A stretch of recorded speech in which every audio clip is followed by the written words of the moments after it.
second set.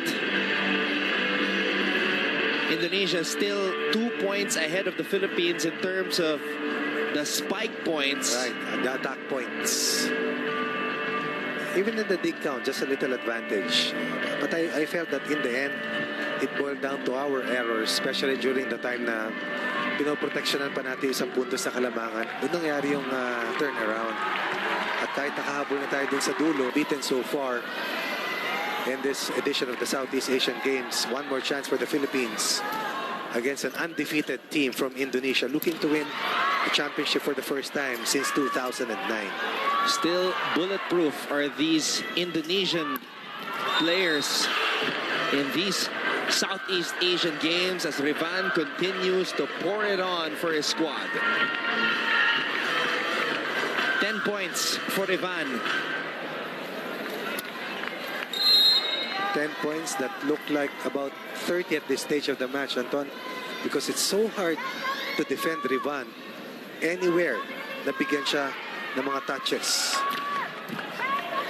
Halos kalahati pa lang sa average ni Rivan ang kanyang nagagawa dito. And right now, Indonesia looking very confident after that block. Bumalik na naman yung kumpiyansa dito ng Indonesia. Very important for the Philippines. We've said this time and again, we have to build an early lead. Hindi nangyari. Now we have to stay close.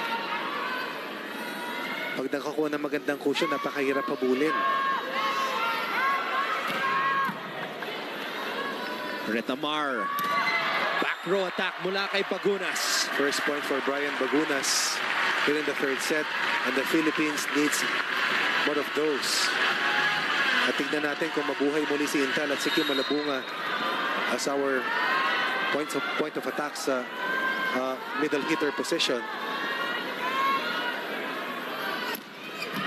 Heavy serve by Espejo, picked up by Donnie. And Donnie, on that transition play right away, goes up for the kill. Nandun naman ang ating libero against the double block. Kalingking was waiting for that cross-court attack, but the angle was taken differently. 3 attack points for Indonesia here in the third set. Espejo tossing it up for Bagunas. Lucky break there as the ball grazed the net. Rivan, soft touch. Abdilla could not make the proper pass. Donnie has been the player of the match for Indonesia so far, Coach, aside from the setter. That's correct. At yung binabanggit mong public enemy number 1, kasama Anton. Binubuhay na naman ang ito, panuorin mo, binubuhay na naman ang ating mga kapamilya sa loob ng Phil Sports Arena. I saw a lot of that when I watched the initial match between Indonesia and the Philippines. 3-point lead for Indonesia. Down to 2. Retamar just making sure that that reception was not wasted. Kalingking doing an excellent job, and Retamar connects with Rex Intal again. Closing to a 10-point production is Rex Intal. He's got 8 right now in his first start in these SEA Games. That will be 14 points in 2 matches for Intal as Donnie continues to hurt Team Philippines. Binanggit natin kanina, Donnie 18 points versus the Philippines. So unang laban, Rivan 24, Sigit with 13. Donnie already exceeding his average of 12.8 points per match. He's got 14. Diinan na to, Anton, para sa Indonesia. As they are up 5-2. Abdilla, swing and a miss. Right, windmill approach. Will not get it done for the Philippines. And this is similar to what we saw in the first set. Indonesia with a blistering start, setting the pace and trying to take out the 7th man ng Team Philippines, which is the crowd inside the Phil Sports Arena.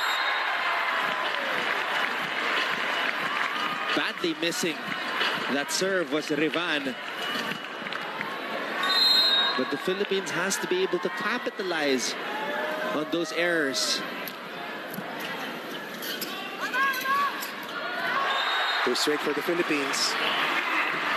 Rivan from the service line. Service error. Donnie also checked by the Philippines. And that will be the first scoring run for the Blue Shirts.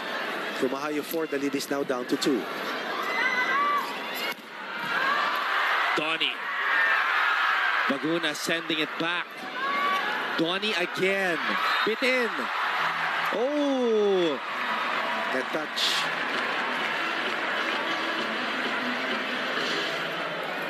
Costly error right there. Triple block against Donnie.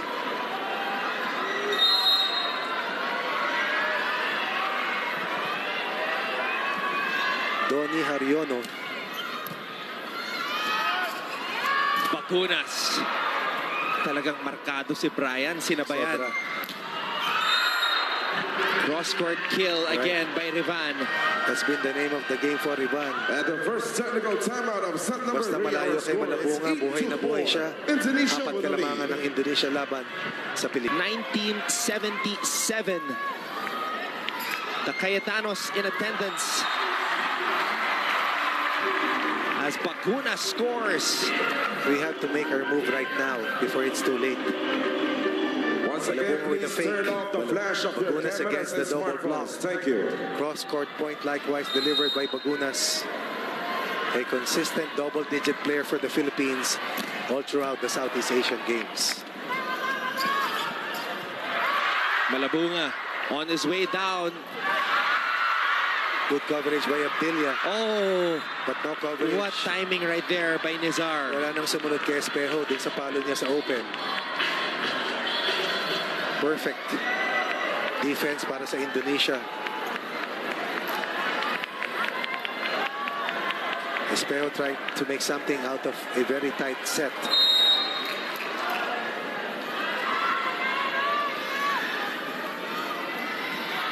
Nizar has been a maestro for Indonesia. True.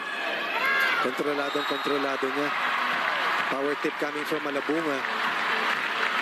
Malabunga and Intal, 1 point apiece here in the third set. Retamar faking it. Faking a set to Espejo and going to Malabunga on the back set.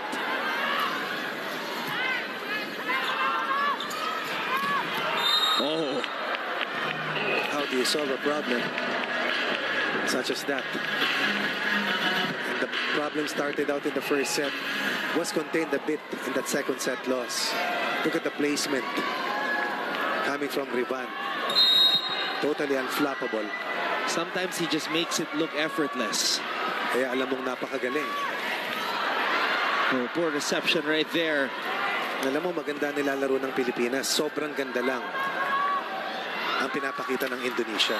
And Rivan just drops the hammer there, but overshoots it. It will be too wide for Rivan. For as long as we are given the opening, we should try to go for 2 straight points. Yun ang importante. Maka 2-point run, maka 3-point run.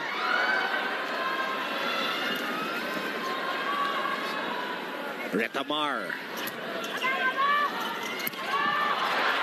Good deflection coming from Intal. A joust. And Randu. That is not going to win him any friends in his visit here in these Southeast Asian Games. And Rivan may be the best player for Indonesia, but his name is going to be remembered for a long, long time in Manila. 4-point lead for Indonesia. Espejo. We needed that shot in the arm for the Philippines, courtesy of the multiple MVP winner in the UAP. Multiple and consecutive champions for the Ateneo Blue Eagles, together with Ish Polvorosa, his teammate in the national team. And an ace for Espejo. Dance the night away para sa Indonesia. For as long as we can come back, they can do what they want. Espejo from the service line. Espejo, attack point plus a service ace. Espejo keeping the fire burning for the Philippines. 2-point lead for Indonesia. And that one sails out.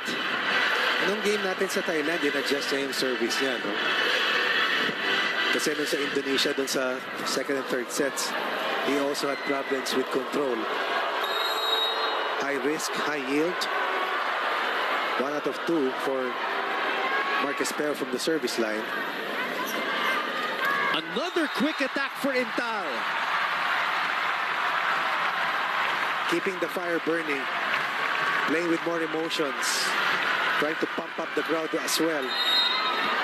Again, Kaling King helping out Retamar. And Retamar going to Rex Intal once again. 9 for Intal. 1 point away from reaching double figures. Net touch for Brian Bagunas.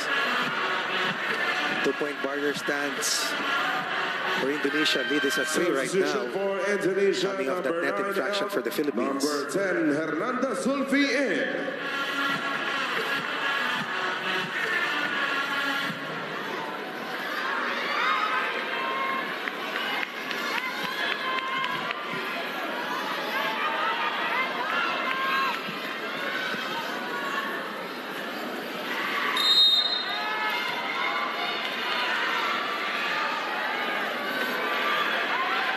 Rivan in Indonesia holding on to this 13-10 advantage. Bagunas. Rivan from the back row. Wow. I thought that Bagunas had that ball put away already. But once again in transition, Indonesia goes to Rivan. One-on-one against Bagunas. Will not be a problem for Rivan. And now, this is a major cause for concern for the Philippines. Down 2 sets, behind by 4. Dito sa pangalan, that has been the object of the game versus Rivan. Indonesia placed second in 2017, third in 2015, second in 2013, second in 2011, number 1 in 2009, number 1 in 2007.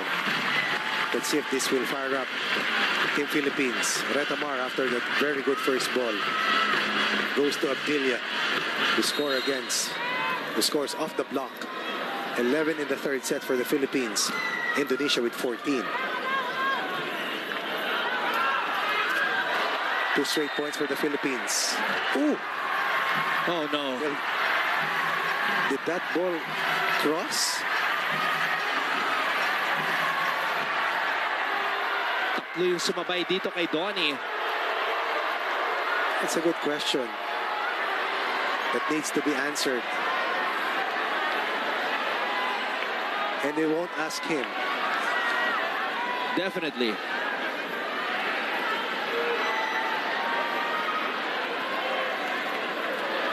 Point goes to Indonesia. 4-point lead once again for the red shirts. A joust at the top. Retamar wins it. Rivan. Rivan again.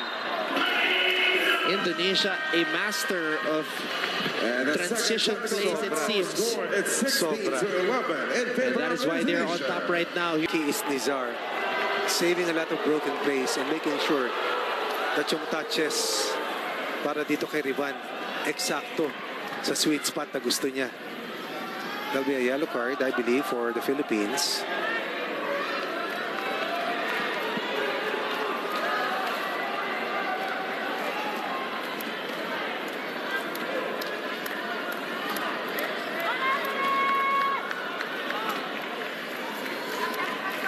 By the way, the next edition of the Southeast Asian Games will be in Hanoi, Vietnam, come 2021. And we're wishing and hoping that our national players na naglaro dito para sa men's team, kabilang na rin ang women's team. You'll see a lot of these faces once again in the roster. Kailangan may pagpatuloy yung nasimulan. Yung programa, and I think that is the undertone in this effort exerted by our national squads, both in the men's and women's competition. The impact, the long-term impact of what they have done. Malabunga gets roofed. That separation already for Indonesia. No let up.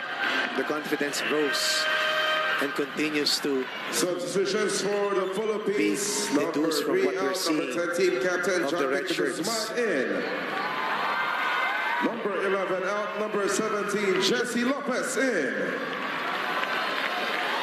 Coach Dante Alensunur biting the bullet, sending in new personnel to try and change the pace, change the course of this set, and hopefully of the match. Down 6. Lopez, back set to Bagunas. Cross court. Can't catch that one. Uprising, rally, chase down, whatever it is, it has to happen right now. Bagunas, Espejo will have to lead the way for the Philippines. All you want to do is take one set away and push this match into a 4th set. Sigit puts it down. Unbelievable marksmanship for Sigit and Rivan. What about the playmaking of Nizar?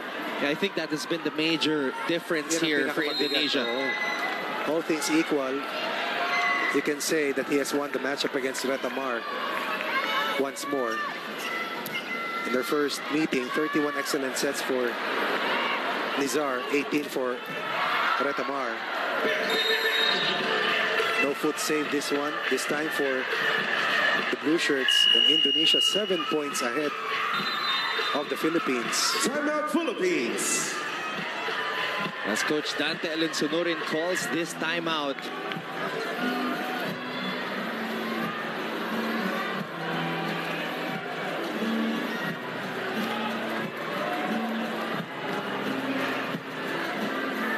The Philippines trying to translate it here on a national level. And what he has done for the men's program is something to really marvel at. What a big turnaround for men's volleyball. Espejo keeps the Philippines alive. Continues to fight.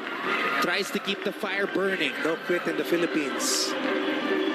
No white flag yet for the country. Never.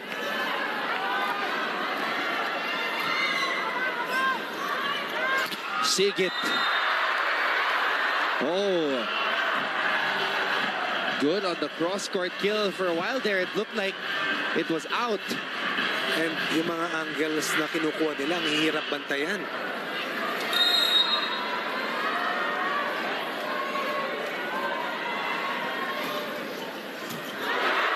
An ace for Indonesia. And suddenly, the lead is at 8. Slow start in the 3rd set has pushed the Philippines down to an 8-point hole. Totally different from that seesaw battle that we saw in that 2nd set loss. A set we could have won against Indonesia. Espejo could not get the proper power on that last spike. That will be a point for the Philippines. 7 points down. 2 sets behind against the only unbeaten team so far in the competition.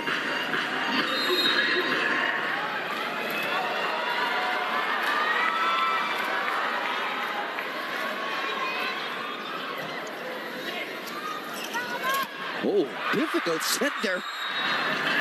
Sent towards the way of Rivan. There were 2 players in the air at the top of the net. Randu was just a misdirection. Rivan was enjoying that one. That's a misdirection. Randu was a decoy.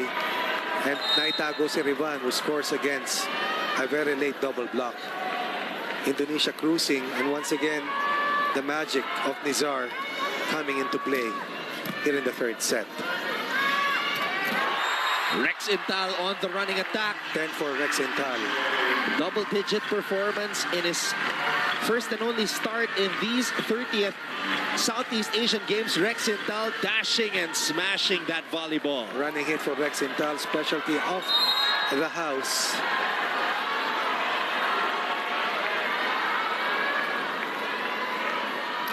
Espejo, Sinigurado. Goes back to Donnie. Nizar does. Pambihira. Donnie, Rivan. Unstoppable. Isama mo pa itong si Sigit. And those 3 players have scored in double digits, Coach Ronnie. Time and again. And Nizar has been a puppet master in this gold medal match. And ironically, it was his birthday yesterday. Celebrated his 25th birthday. The setter of Indonesia, Nizar. 8 points ahead and only 2 points away from sweeping the Philippines. Bagunas trying to keep it alive. And now they're feeling it closer and closer to the gold. And this match has slipped away from the hands of the Philippines. After dropping the second set, we are behind by 9 set points, equivalent to 9 match points. Pero alam mo, nung nanalo pa lang tayo sa Thailand, win-win situation na tayo rito, Anton. Imagine gold or silver for men's volleyball. Of course, lahat tayo pinapanalangin natin ginto. Espejo. Humihirit pa. Humihirit pa. Si Mark Espejo at ang Pilipinas. Pabaon na facial mula kay Espejo. Sakto. That's Randu on the receiving end. Hindi man niya birthday, may regalo si Mark Espejo. And that keeps us alive. Philippines at 16, Indonesia at 24. Indonesia trying to end the match. Donnie can't do it yet. Almost, but not quite. Lead is at 7 from a high of 9. And Indonesia sues for time. Indonesia. Naninigurado. Trying to ice Rex Intal at the service line. Coach G or Lee Kijiang asking Donnie to stand up. This is the final point to get the gold for Indonesia and a perfect tournament, a perfect SEA Games here in the Philippines. A perfect run to get to the mountaintop. Since 2009, that was the final year, or last year, that they finished on top of the SEA Games competition in the men's division. And they're looking for, they're looking for the 10th Southeast Asian Games championship. 10th gold. Oh, 10th gold. The most. Last year, they lost in the finals in 4 sets against Thailand. This year, that was 2 years ago in 2017 in Kuala Lumpur. This year, they did not face Thailand. And the final spike for Indonesia to capture their 10th gold in the history of the Southeast Asian Games. A perfect run to the gold medal, not dropping a single match and not dropping a single set as well. Another wire-to-wire win here in the third set, reminiscent of that first set success for Indonesia versus the Philippines. They will be rewarded with their 10th gold medal in team history here in the Southeast Asian Games. What a win by Indonesia, and the guy who celebrated his birthday yesterday, the setter Nizar, with a masterful performance, saving the best for last. Even Donnie, na tinago ng Indonesia in the first 2 matches against Vietnam and Cambodia, pinakawalan kontra sa Pilipinas. Right, Sigit has been consistent, helping out Rivan run their offense seamlessly, but it's Nizar who really has been the biggest key against the Philippines. Not just today, but even the first time that we met them. Ace playmaker indeed. But what the Philippines has accomplished, wala na tayong mahihingi pa kay Coach Dante Elensunurin at sa kabuuan ng ating men's volleyball team. That's more than 4 decades of waiting, 42 years to be exact, back in the finals. And our second silver medal in the history of the Southeast Asian Games, first since 1977. And now this will be household names sa lahat ng ating mga kapamilya. When we talk about the players who put men's volleyball on the map, ang mga pangalang Mark Alfafara, Brian Bagunas, Rex Intal, Jesse Lopez, Ish Polvorosa. Ranran Abdilla, Kim Malapunga, Ricky Mark Marcos. Espejo, Jacqueline King, everybody on the team, the coaching staff, Sherwin Meneses. Dom De La Cruz, Dante Linsunurin.